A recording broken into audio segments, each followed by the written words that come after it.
पूछा जा रहा है आपकी मेरे से अब तक बात होने के बाद कैसा महसूस हुआ है? क्यों ड्रामा? शाह बहुत अच्छा एक्साइटेड। बाजी सच सच बोलते हैं लाइव। सच सच बता दे जी जी कि ये काम नहीं, की बात सच ही नहीं कर रहा, बोल रहे हैं। सिर्फ अपना कॉमिक लगा रखा है ना? हाँ जी बाजी नो है, अभी बोलेंगे एडमिन तो चुप हो नहीं रहे आपके।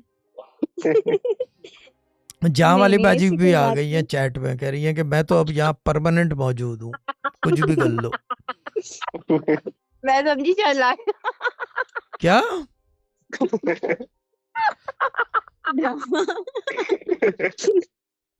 अब जहाँ वाली बाजी का एक गेम शुरू होगा, प्लाट से घर तक का सफर। हाँ सही बता रहा हूँ, ड्रामा क्वीन, सीरियस नोट पे बता रहा हूँ आप लोगों को। यस, वाओ जहाँ वाली बाजी का वाओ, शुरू होगा प्लाट से घर तक का सफर, क्योंकि क्या जिम्मेदारी है ना बात है हमारी। शाह साहब। हाँ जिम्मेदारी है यस ना, यस और हमें यस पता है यस कि हम निभाना, हम खूब जानते हैं, भले जिम्मेदार हो ना हो यस, लेकिन निभाना। तो अब प्लाट से वो घर तो तक है का हाँ। सफर चलेगा, तो तैयारी रखना।